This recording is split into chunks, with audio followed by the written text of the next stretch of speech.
and welcome back to another episode of the Crazy Stupid Marketing Show, the show where we talk about all the crazy stupid stuff that people do and how to not do that stuff, but to do meaningful, awesome marketing stuff that feels good, not just for you, but for other people and for the businesses too. We want everybody to win here. This is a win-win-win show where we don't do crazy stupid stuff.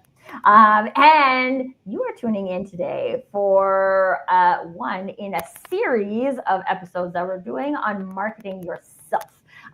So there's lots of all these fundamental principles that exist in marketing that very commonly on this show we talk about from a business perspective. How can a larger business implement these types of foundational knowledge pieces for marketing? But equally, these pieces of information are useful for individuals, whether that is somebody who is a solopreneur or somebody who is in a career journey and trying to maybe get their first job, maybe to get a promotion, maybe to move industries, move locations. There's lots and lots of different reasons why you might be looking to market yourself. We're not here to limit the reasons why. We are here to provide insight on what you can do if you happen to find yourself in the arena of needing to market yourself. And specifically today, we're focusing on, I've labeled it as for IO psychologists, but really it's like the people-y skills. Okay? People who care about doing people-y things. So if you're an HR peep of some kind, you might find yourself in this category. We were talking about anthropologists last week. There's probably going to be some overlap there. But really just people who maybe have a little bit more intangible value in their experience to date than tangible value, like the hard skills you might put on a resume. And so, first of all, it's not just me, Tracy Borison, the host of the show, but I also have my lovely guest Danielle joining me today, who has her own experience. I'm not gonna frame it. She can frame it for you. Her own experience in IO psychology and what that looks like to market yourself and get a job or do your own thing or what have you. So she's here to share her experience with us today, but we are here to answer your questions. So if you are joining us live, we'd be very, very excited for you to get into the conversation. Wherever you're watching, there is a chat box, comments box, different things call it different things, different places call it different things. But feel free to share your questions, your perspectives, things maybe you've tried that worked for you or didn't work for you, where you are in your journey and how marketing might be useful to that. I also want to throw the phrase like personal branding into there because I feel like there's lots of hubbub about personal branding, especially online nowadays. So anything that comes up in that category as well, please feel free to pop it in the chat and we will see it and we will include it into the conversation, which just makes the conversation more robust for everybody. Now, I always feel like it's a race for me to get through the intro. Let's learn a little bit about Danielle, should we? Danielle, can you tell us a little bit about you and your journey so far? And I mean, maybe a little bit as to why you and I are here today having this conversation. Yeah, no, I appreciate it. Thank you so much for having me, Tracy. To kind of give you a high-level overview of who I am, how I came to be.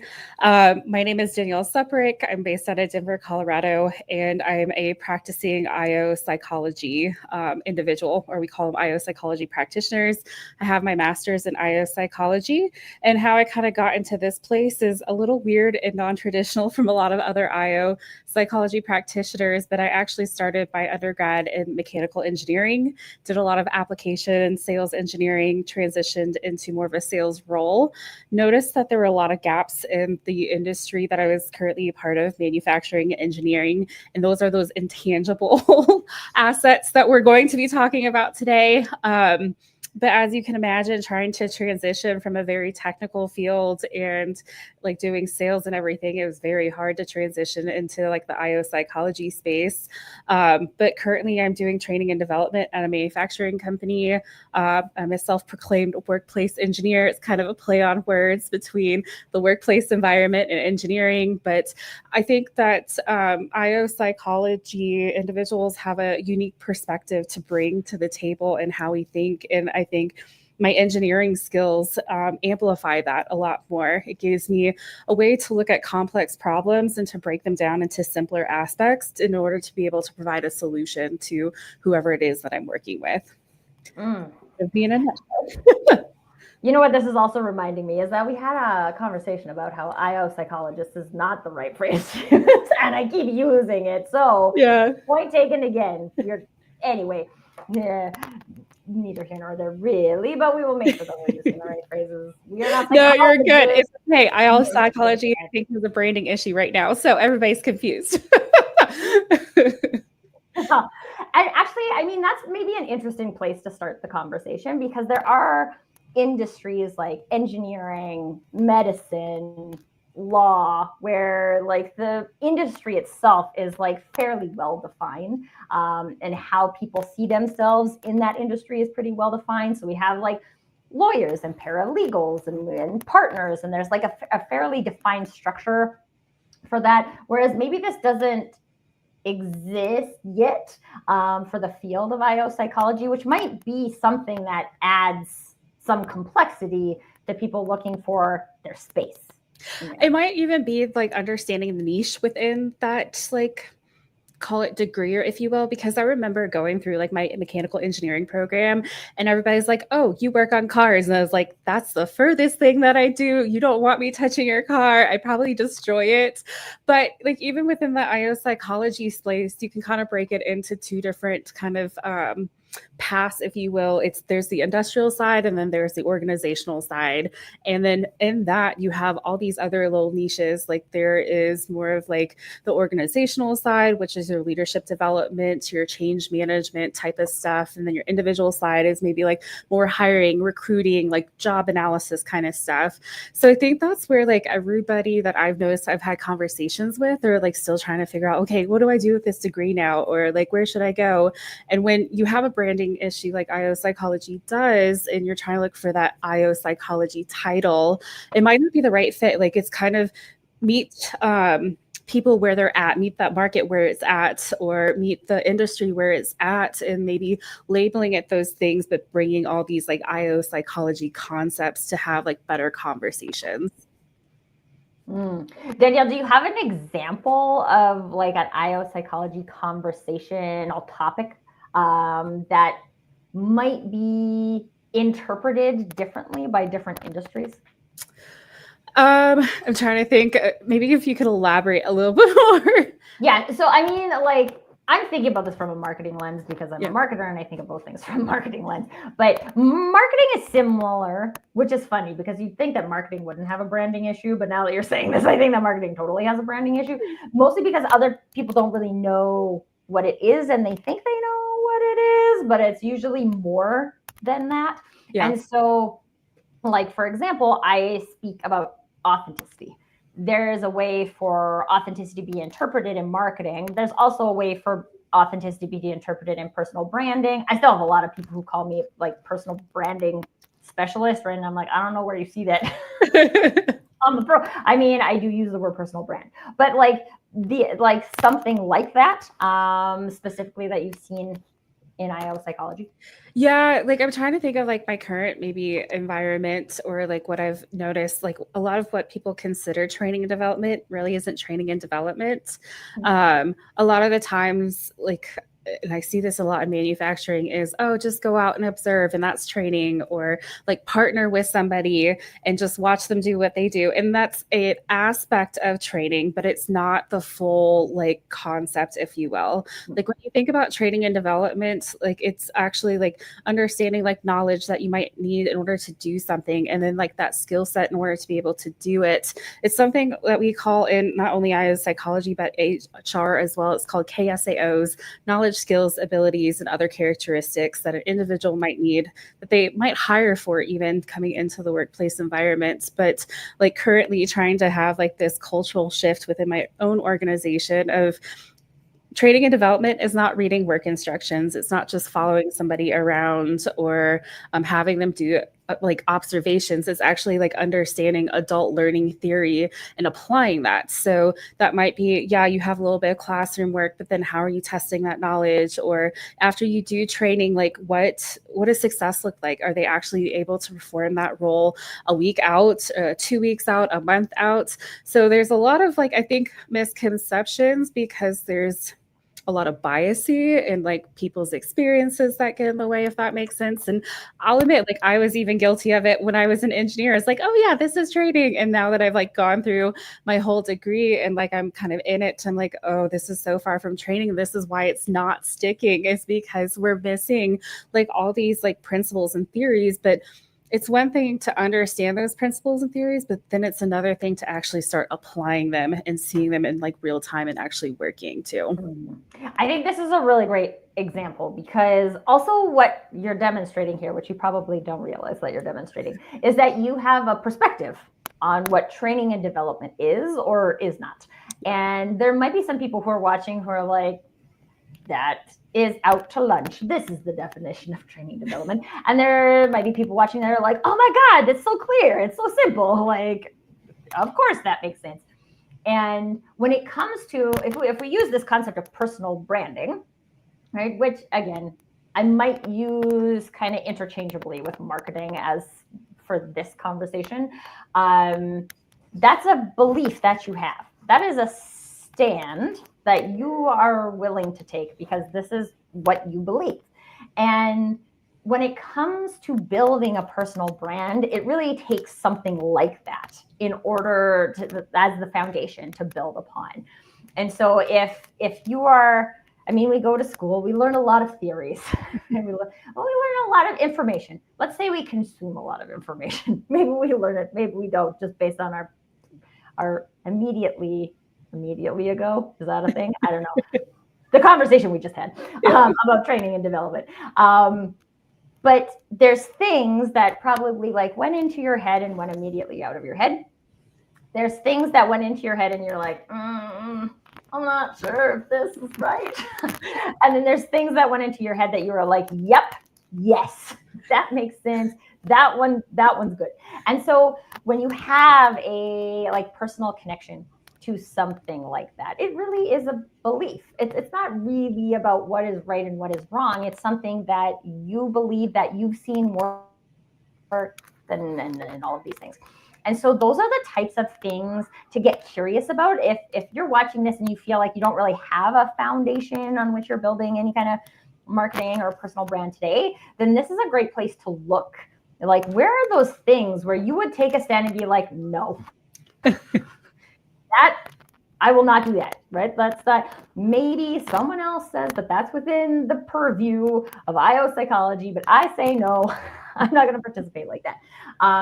That's a great, or vice versa. I also like to look at it from that good connection side. Like, yes, this is the thing I love, and if I got to do this at a job, then I would get like super stoked about that. If you think about the concept of that, standing for, even just pick one, right? This is what I believe about training and development. Having a platform, and that could be a cover letter as well, keep it in, a platform where you focus on that versus just saying, here's all the things that I know.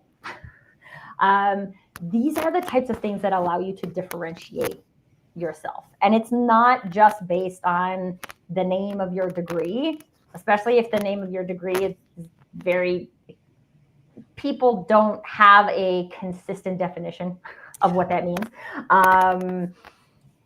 And now they get to like start to know you as a person. Okay, well, like, yeah, maybe I'm an IO psychology practitioner. Maybe that's what I put on my LinkedIn profile as a title or as a role.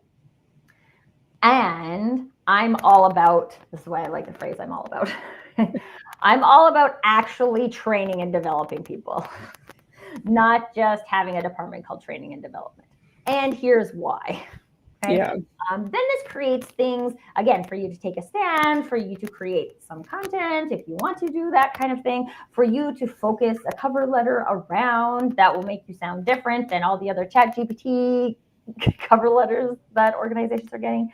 And it's real to you. It's not just a random thing you like picked out of the air and was like, well, Tracy and Danielle said I had to pick something, so I picked this. Except you don't care about that. So that pick again. Honestly, I think this is like a great like segue into like when you talk about personal branding and how I got my job. I think I told you this like a while back. I actually physically took a Venn diagram into job interviews with me. One side I had engineering, the other side I had IO psychology, because I was getting a lot of questions of why are you switching to IO psychology, because they're completely different from engineering. But that Venn diagram and having a visual of like all the things that matched up in the center and the few that were on the sides, people were like, oh, I get it. And it was like a lot of those like intangible skills that I was then able to sell or kind of market myself. That was like that differentiating factor. Mm-hmm.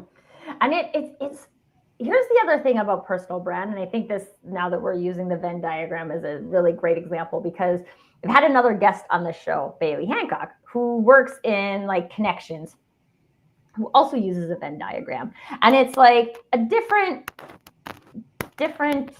niche. We'll call it niche. It's a different niche, targeting different people right in the conversation. But there's people who love Venn diagrams, and there's people who are like, meh. Okay?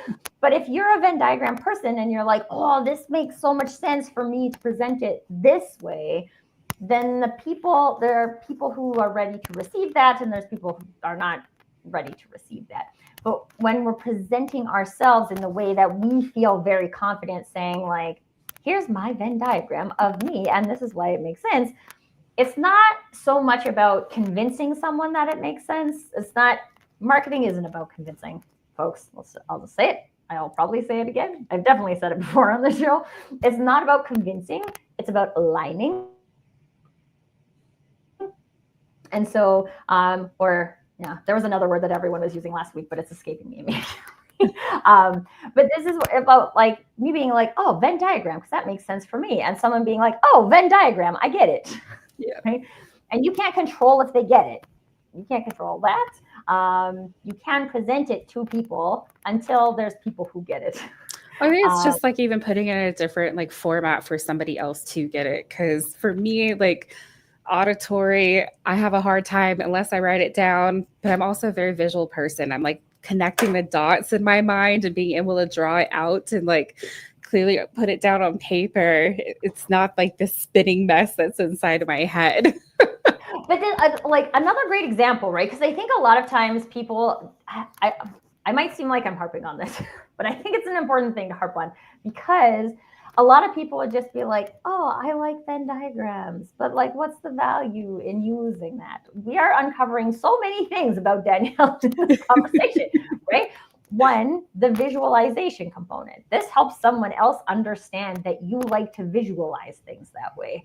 When we are talking about going into a team dynamic, these types of things, while people may not be specifically looking for them in an interview, which they would probably be well served to look for those types of things. But even if they're not, and they have their questions and they're asking you, this is something that you're revealing to a potential employer, or if you're a consultant, you're revealing to a potential client about, this is how my brain works.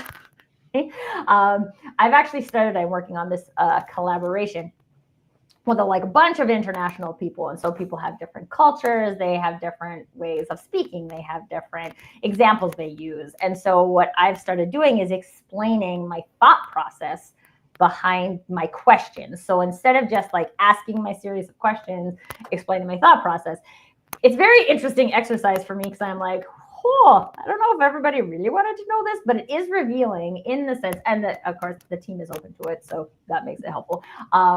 But like, oh, this is how you got to that. I like to see that there was like a journey, because specifically Tracy's brain can move very quickly, and it can look like it's jumping to a whole bunch of steps. Yeah.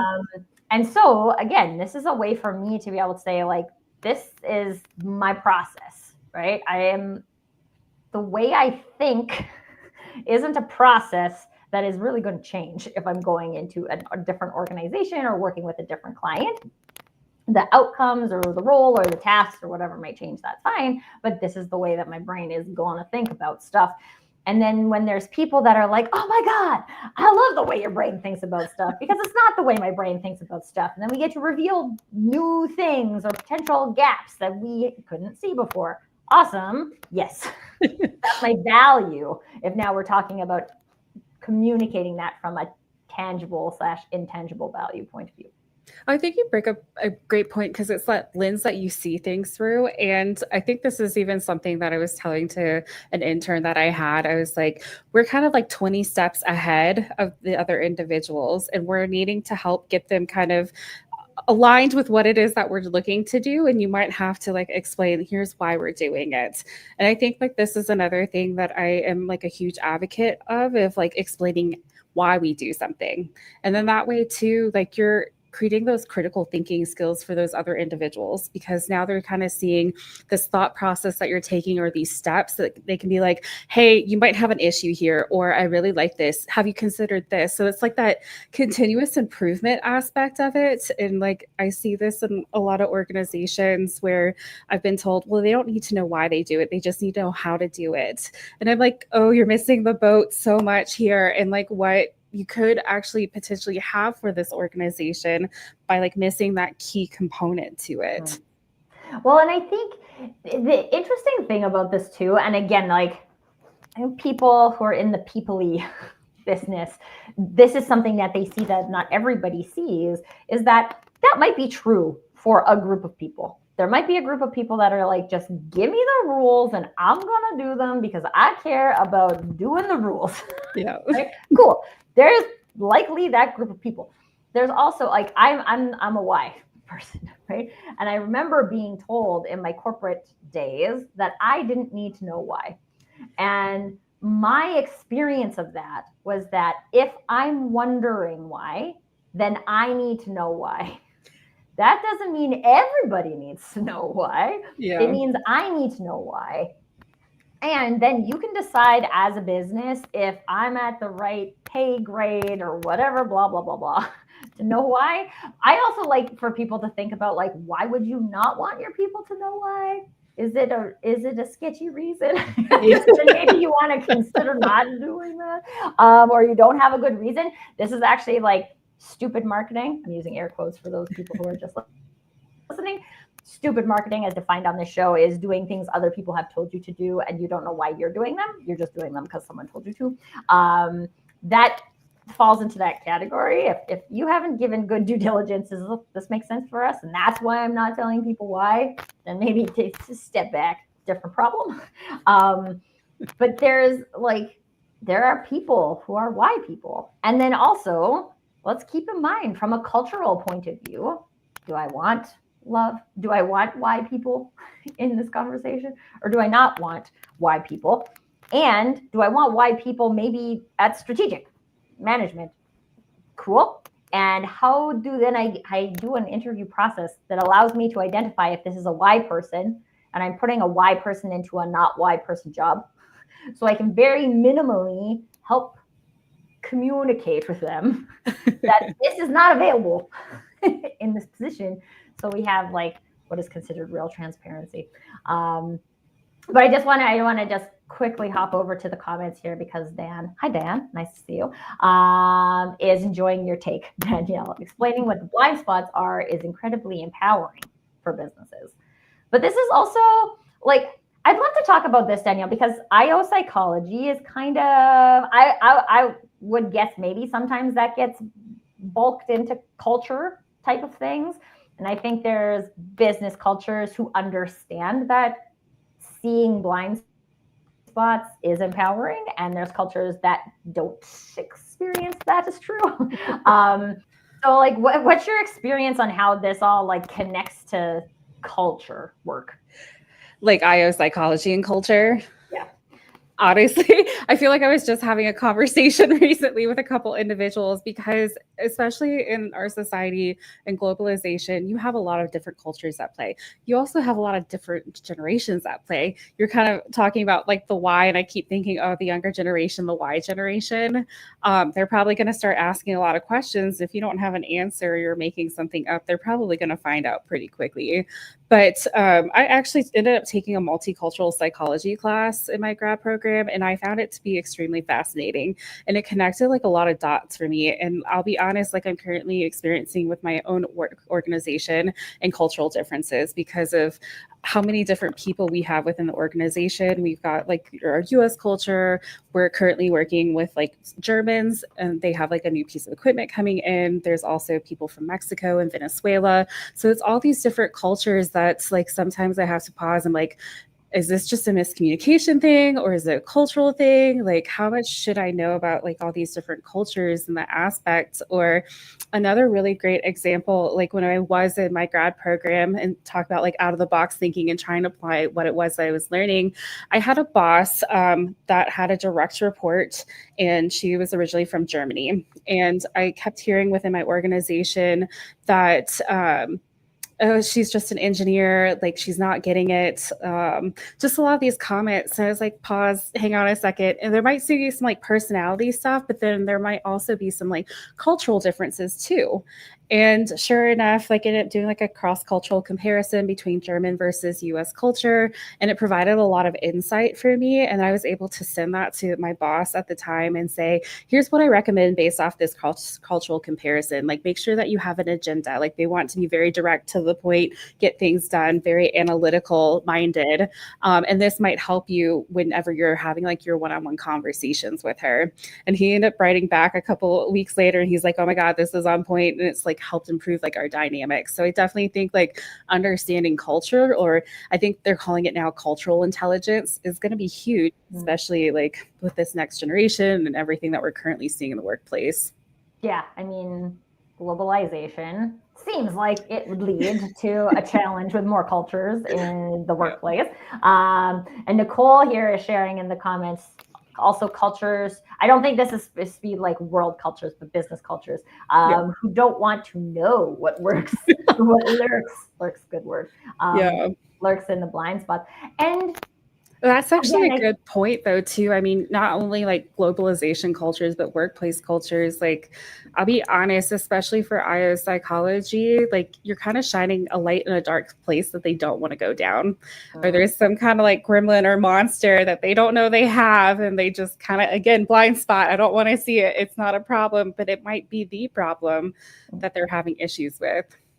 Well, and I think this is something interesting too, from like, again, a business culture, personal culture alignment, is that if you're the type of person who likes to shine light on blind spots and you're working for an organization that hates having light shine on blind spots, this is not going to be a long-term solution. Because you're just not, it's like I was like, it's not even that you're holding a flashlight. It's like you are a flashlight. Right? And this is what you do. And there's people who can handle it and there's people who can't handle it. And you can provide your greatest value to organizations that can handle that. And so by being the flashlight is your fastest path to success. Instead of pretending that I'm like binoculars and I can look for stuff really far in the distance that nobody can really touch, right? Like, okay, that's very different than a flashlight. And so if I'm a flashlight by nature and I show up being binoculars every day, then that's going to feel really hard for me. It might be the trade that my organization is happy with, but at the same time, these are the types of things, well, first of all, that lead to you hating your job. And burnout, personal burnout. Well, and that's where I was going to go with that too. Yeah. Because you like, it's one thing to say like, okay, we're not aligned. I'm going to go look for another job. And I have enough confidence in myself to know that there's people out there who want a flashlight. I'm a flashlight. I'm going to go find a place where I can be a flashlight. But there's still a lot of people then that are like, oh, but maybe people don't like flashlights. Maybe I should just be binoculars. And then all of a sudden I'm trying to fit in the box of binoculars, and binoculars and flashlights are not shaped the same. They don't have the same shape box. I don't know if either of these actually come in a box, but use your imagination. They don't fit. And we need both, right? We need both for different things. But kind of to tie this back into the marketing yourself and the personal branding component, is this isn't about just saying there's organizations out there that want binoculars, so I'm going to be binoculars. If you are binoculars, that's awesome.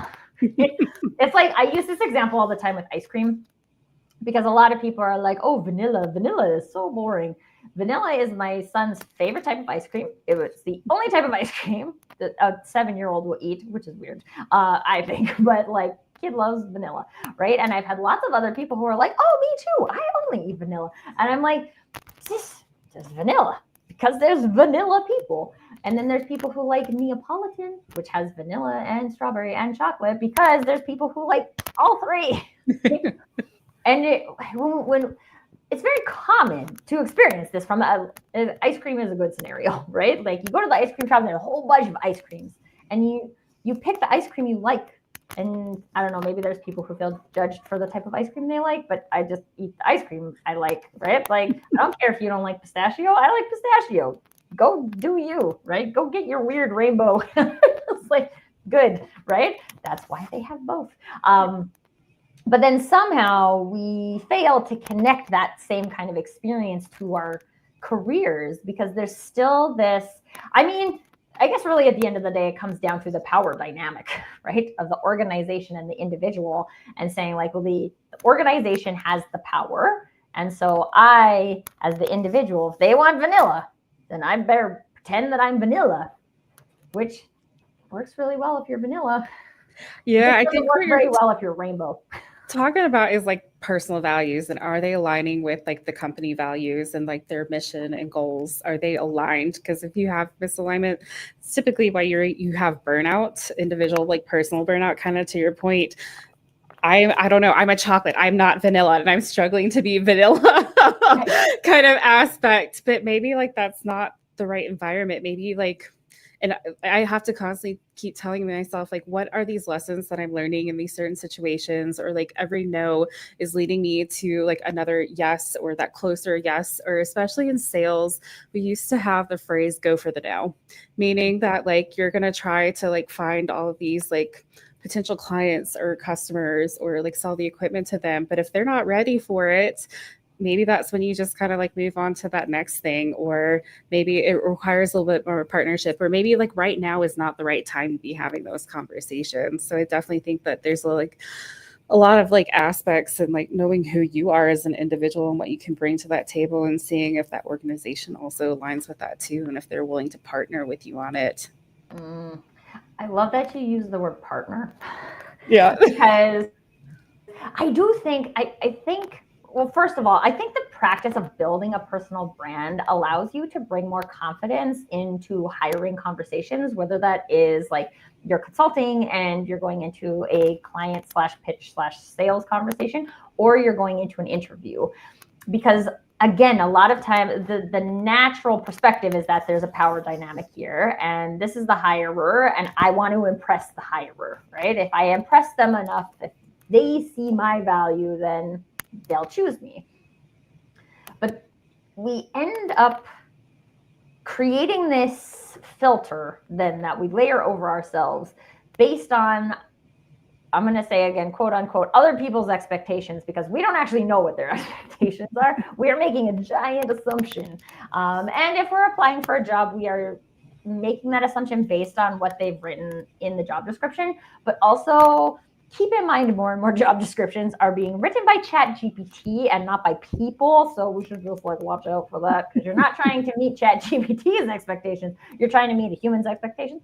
And so coming into this with some confidence in yourself and what you know, even if I'm going to speak specifically to new grads right in this moment, because a lot of times we come out of a program and we don't actually have experience in the thing we now have our education in, except you do have thoughts.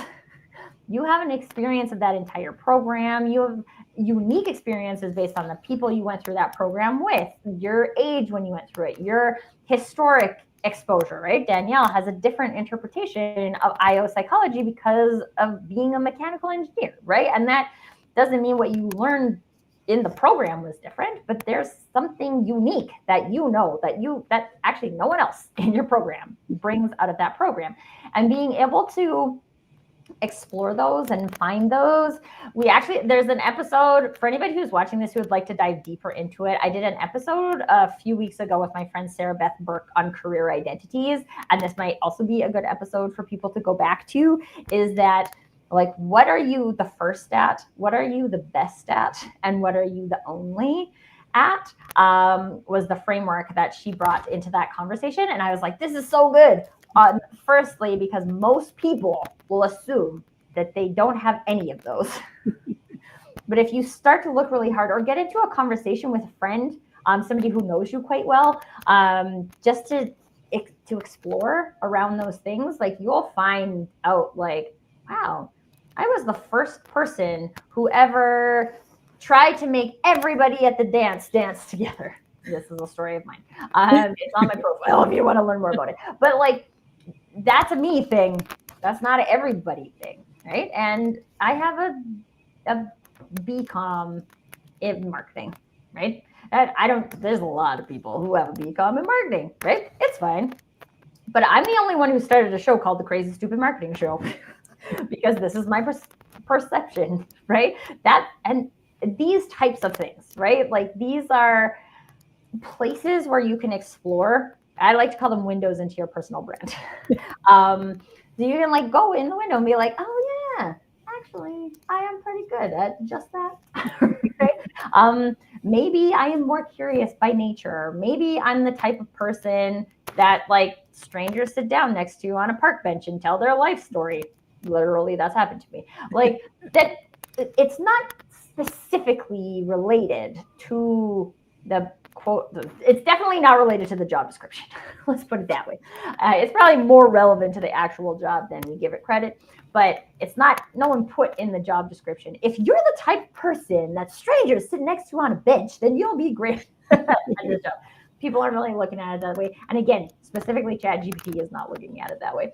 But that doesn't mean we can't look at ourselves that way and say like, oh, hey, okay, maybe I look for roles that are looking for experience in IO psychology, but maybe I'm also curious about culture. Maybe I'm also curious about HR generalists, right? Like, I don't know, there might be an organization who has a like really great culture who's trying to accomplish these things, but they're calling the job HR generalist, right? Like, who knows? It creates that permission for us to not, I wouldn't say like job chase, but to get more curious about where our skills can actually add value to an organization instead of just being restricted to a job description. I mean, I think I'd even take it one step further. Like, why wait for that job in order to practice these skills? Again, you have this unique lens. You can see it everywhere.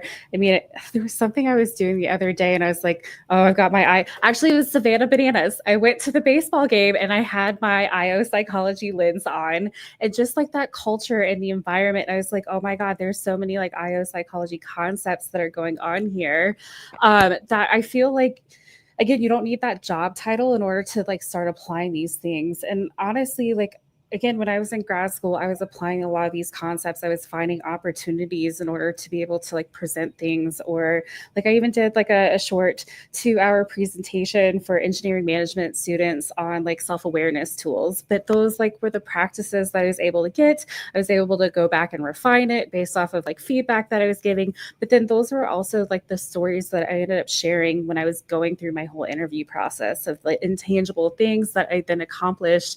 Yeah, there was some numerical data behind it. If I gave, I don't know, 3 presentations to like 150 students, but I was also able to like show that outcome, or even like the feedback that I got like even weeks later saying, like, you had a huge impact on what it was that I was doing. And I was like, I didn't even know I had an impact that time, but it's great to hear that. But I think that's where I see a lot of like grad students getting stuck of, I need this job in order to practice these skill sets. And you don't, because it's everywhere.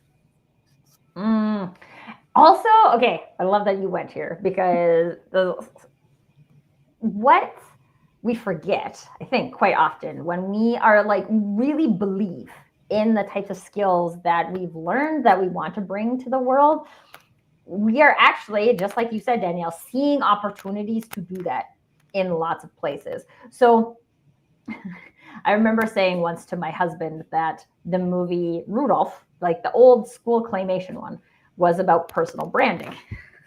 And he was like, you are the only person who would ever see that. And I was like, but then once I explain it to people, I'm like, it's a guy with a red nose. People don't like it. But then pretty soon he like finds his jam and then he saves the day. This is a personal branding story. Yeah. And the elf who wants to be a dentist, right? There's multiple personal brands happening in here. Bumble, right? Like this whole, he gets rebranded at the end. Like, literally, this is a show about branding as far as I'm concerned. But the point of that is not that everybody sees that. It's that I see that. And when we see things, we very rarely give ourselves credit for seeing them. We get very judgy of ourselves and we say, like, this is what everybody sees. Everybody sees Rudolph as a personal brand. And you guys saw, if you were watching, you saw Danielle be like, is this? I don't know what I think about this. But like the point is actually not whether or not Danielle agrees with whether or not it's about personal branding. It's that I see it that way. And then there's things like that that you can share with the world, right? And I'm not saying like if you're in the zone where you're brave enough to be posting content, these are great pieces of content because it's not even speaking to a principle of branding per se. It's speaking to my interpretation of something. And it's not right or wrong. It's just how I see it. And being able to find a way to show that to people is really a powerful way to start getting some of that experience that Danielle talked about, the feedback. And whether you do that, if you want to do it on social media, you don't have to do it in social media, but you can share it in conversations, right? Like you can go to conventions where they're talking about these types of things and you bring your flavor to the conversation. Sitting on panels is really great opportunities in these types of things. Now there's lots of virtual stuff that you can do for free from your house. Right? You could have a YouTube show, right? Like it's just like it's try what feels right for you. But the point is that there's actually lots of opportunities to share those types of things. And it doesn't have to be like, actually, I argue this quite often, is that the more profound you try to make what you know, the less other people get it. The more you're just sharing what you would share, how you see it, how you would say it, the more accessible it becomes to other people. And so then if you're out in the world creating these types of insights for people, this type of knowledge transfer for people, like I got proof, right? I got proof. Even that just means like, hey, I have one slot in my week. I give them a 30-minute slot every week to talk to a new person. And maybe you want to talk to other people who are in the field, right? In the IO psychology field and to like, oh, this is my perspective of this. This is your perspective on this. Oh, all of a sudden we realize that we do have unique perspectives that may be in agreement, maybe not in agreement. But the point is that we created a method to bring about some self-awareness in these areas. And that self-awareness is a critical component to moving into the next step of actually marketing yourself, because now you know what you're marketing instead of just saying like, oh, well, I'm a running shoe and there's a whole bunch of other running shoes. So I'm just going to try and shout it louder than the other running shoes. And like, this is why most people from a marketing perspective will be like, just, I'm not comfortable with that, right? I'm not comfortable with being the loudest. So I'm gonna just sit back here and be like one of the running shoes and maybe you'll choose one of the running shoes. But I mean, that's a big maybe. I think one of the biggest things that I took from some of the things that you said is being able to articulate the value that you have and can bring to an organization. And I see a lot of grad students as well as like recent grads struggling to articulate that. And again, maybe you have some insight as to how to articulate this. Like I know from my perspective, again, because of like my over a decade in manufacturing and in sales, like being able to ask a lot of questions and being really curious about something like helped set me apart from like other salespeople and like that value that I was trying to bring. Or like I know that like in one of my organizations, we end up having a sales class called Mastering the Complex Sale. And I used to hate sales and I always thought of it as that used car salesman person. But after that class, I was like, you know what? I really like this because this is more like solution-based selling. And I'm not going to like try to sell you on anything, but I'm going to like, it's going to, again, be that partnership or the collaboration to help you solve like your pain point or your problem. Okay. Since we've come to partners a couple of times, I want to talk about articulating value, but this is also the type of thing that that I think we forget when we're going for something, right? We're going for a sale or we're going for a job. We forget this point that like me as a person, I'm actually really about partnership and collaboration. And so we go into, whether it's a sales call or we go into a job interview and we forget, maybe not we forget, but we forget to focus on that we are about partnership. And if we forget those things, then we don't go into those places and demonstrate that that is what we're about. And I've been having this conversation actually with a lot of consultants lately who are like, well, I want to come in and create something with you. Like I don't have a solution for you, but my skill set combined with your skill set can create a solution, but we have to do that together. And then we get distracted by principles that are already in place, right? Like they just asked me for a proposal and I make a proposal, but is that like really partnery? Because it's not. And so we could do that, but we'll probably always feel a little weird about doing that because we're partnery. And so then instead, what would that look like for me to go into a conversation? What would that look like for me to go into an interview and be like, really what I want these people to take away from me is that I'm partnery.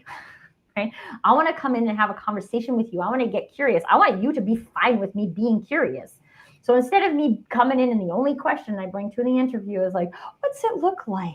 What's a regular day look like? Come on, people. You're more curious. You're curious. You're curiouser, more curiouser than that. Right? Let's be Alice in Wonderland. Curiouser and curiouser. You ask, right? And not necessarily okay, you want to ask the job info, right? But like, what do you want to know? Do you want to know if you can partner effectively with these people to get stuff done? If that's what you want to know, how would you test that? What might you ask them, right? Can you give me an example of a time when somebody that you work with was super successful, right? And you see, like, how do those people talk about those people? Did they talk about them like a partner? Did they talk about them like competition? Right? Like now I can see like, oh, maybe these guys are actually pretty competitive. I don't know if that's going to work for me, right? And these types of things. But if we forget that I'm partnering, that I'm all about collective contribution is the way that I title it, right? Then like, if I have to go into an organization where we are not all about collective contribution, then we are not going to be successful in what I'm trying to do here, right? So I think these are, and there's lots of different ways you can bring that into the conversation. And just for sake of time, like if you're in that zone and you'd like to brainstorm with somebody, what might I ask in an interview or in a discovery call? Like connect with me, connect with Danielle, we'll have the conversation. But it takes some exploring. And now I want to move into this articulating value scenario, which I actually think is most successfully demonstrated through conversation. It's one of the reasons why I think it's the concept of proposals from a consulting point of view doesn't get people the results that they want. I also think it's why in the current hiring process and the power dynamic we have in interviews doesn't lead to a successful hiring process a lot of the times, is that conversations are the best place to articulate your value. Right? Trying to decipher everything I'm about into a resume is ridiculous. Cannot be done. We can try and use ChatGPT to decipher this into the shortest amount of words possible so it fits onto one page, because I gotta fit it onto one page because the ATS is looking for one page and I gotta get the keywords. You lost all the good stuff. Right? Conversations is where not only can you most successfully demonstrate your value, especially an intangible value, but it's also where you learn about what your intangible value is. It's where other people get to reveal to you what is awesome about you, because I can't experience myself through someone else's lens. I can't. I never can. It will not be possible. Things that are 0% possible in this world. I can't experience myself through Danielle's lens. I can't experience myself through a potential client's lens. I can't experience myself through a hiring manager's lens. I can't do that in my brain, but I can do it in a conversation. Okay? People reveal back to you, reflect back to you things about yourself that then you can see that maybe you didn't get to see before. And this is why I'm a big fan of being in conversation with people who are in your industry. Right? A lot of times people will not want to have those types of conversations because they see it as being competitive. And again, hey, there will always be people in whatever industry you're in. There's people in marketing who won't have a conversation with me because they think I'm gonna steal their trade secrets or something like that. Right? I'm like, oh, that's a you thing. You can keep that to yourself, right? I hang out with other marketers who like to freely share knowledge and ideas because we understand how it grows both of us. And so if you can find those people and you take away that power dynamic of this person is hiring me or I'm trying to close this deal, I can just like explore some of my awesome sauce. And then I can bring that with me into those higher pressure conversations. And when I have more and more practice, I'm a big fan of practice. Practice is what makes you good at a skill. Showing up and articulating your value is a skill. It must be practiced. There's no like simple way you can phrase it or anything like that that eliminates the need for practice. The more you practice articulating your value, the better you get at it. But that's through conversation, right? Because you have that feedback mechanism. If I'm just practicing in like a written format, or I'm asking ChatGPT to be the only one who's giving me feedback, guys, like, even if you're giving it a prompt like pretend you're an IO psychology expert, it's still not that, right? And it doesn't have its own experience of IO psychology like you have. It doesn't have its own experience of branding like I have, right? Or I would think there's a lot of bias and it's going to sucker up to you and say, oh my God, you're amazing. And that's not a great lens either. It's just, it's not helpful, right? Yeah. Because if it's telling you you're amazing, but you don't believe that you're amazing, it doesn't matter if ChatGPT told you so. Also, fun fact, ChatGPT told me that I was trauma informed, which is like the farthest thing from the truth. So like, yeah, just watch out what it tells you. But this isn't against Chat. There's lots of good use cases for ChatGPT. This isn't one of them, right? Get into a conversation with other people who have unique perspectives, because then not only can you understand your unique perspective, but you can maybe shine a light on someone else's unique perspective that they didn't know. And these are amazing gifts as an IO psychology practitioner or someone else who's in a similar people-y field.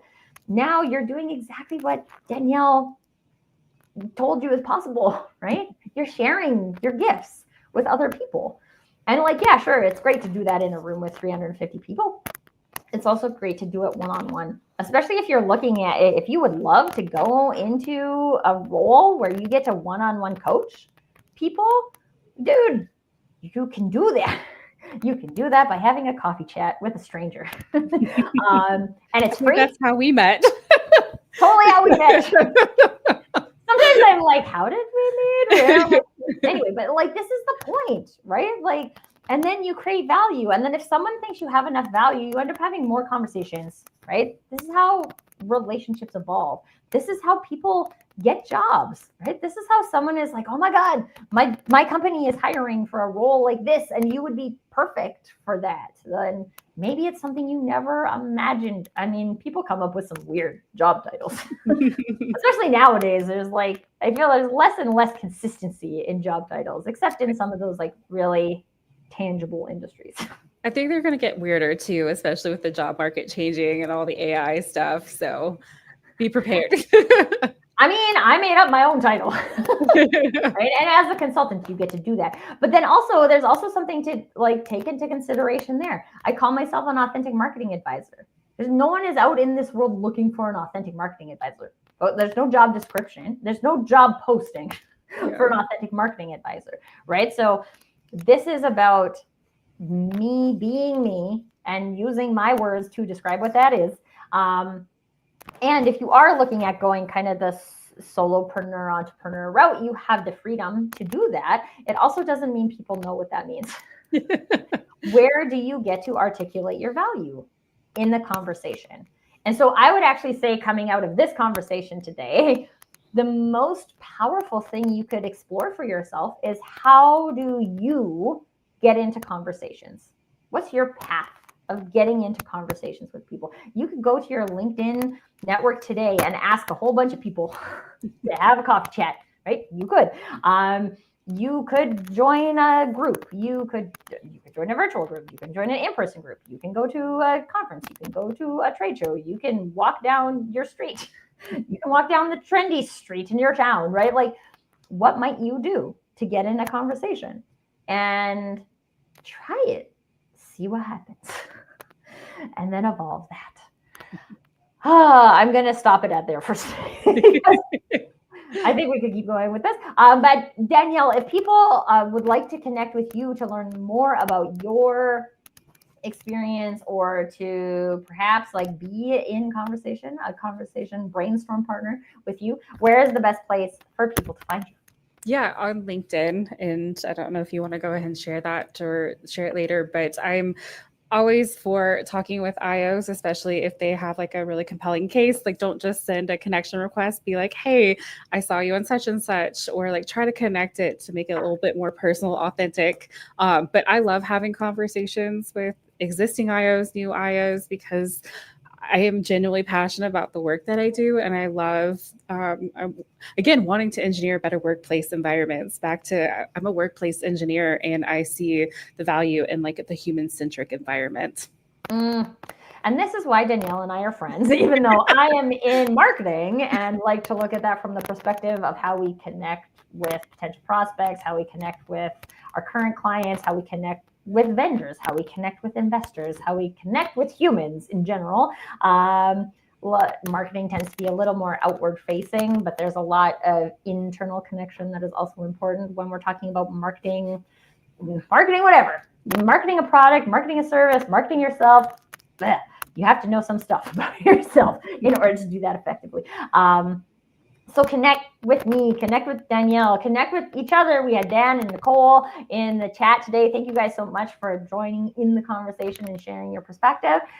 Get in the conversation with peeps, okay? Because your peeps is where the answers lie. And when we're talking about articulating value, I think it can feel easy quite often to just look for an answer. Like, what does Tracy say is the answer? Except Tracy's answer is for Tracy. It might work for you. It's knowledge that you can try on, but really your answers are in you. And being able to be in conversation with people where you're comfortable being yourself, that is where you can most likely find your answers. So again, I have been in many conversations with Danielle, as well as Dan. Nicole, we haven't had a conversation yet, so we probably want to do that. But like, get in conversations with awesome people. We're going to ask you good questions that you're going to be like, this is curious. I can learn not just about this person, but also about myself. Transformational networking is what my friend Irby loves to call it. And I like it too. So just keep in mind that any conversation that you have, you get to learn about another person. You also get to learn about yourself. And then these are the key foundational opportunities for whatever you're going to build on top of that, however you want to market yourself. So with that, my friends, it was lovely joining you, Danielle. Always a pleasure to be in a conversation with you. Danielle is actually tagged in this. So if you're on LinkedIn and you are on the LinkedIn post associated with it, Danielle is tagged. So you can just click on her name and find her that way. But as she requested, please give her some framing of where you're coming from. Always helpful, I think, for everybody. And again, Is that something you would do? If you're like, oh yeah, I would really like somebody to know why I'm reaching out to them. Great, please do that on LinkedIn. That is an authenticity principle that you can bring with yourself wherever you go. So please do that. Connect. Don't let this be the last conversation you participate in about marketing yourself. If this is the arena that you are playing in right now, let it be the first of many until you find what, quote unquote, marketing yourself actually looks like for you. Next week, folks, we are going to be back with a special Marketing Yourself episode for software developers and people who are actually in more technical fields. So if that is the arena that you are in, or you know somebody who needs that, send them the invite for next week, because that's what we're going to be talking about. And there's lots of other episodes of the Crazy Stupid in Marketing show that hint at a lot of these different principles. So if there's a specific area you'd like to dive deeper into, connect with me and I can point you in the right direction. Because I think we are close to 100 episodes, friends. This is a lot. This is a lot of content. So you don't have to just try and find it yourself. Just ask me and I can point you in the right direction. That being said, we will see you all another time. And until then, permission to do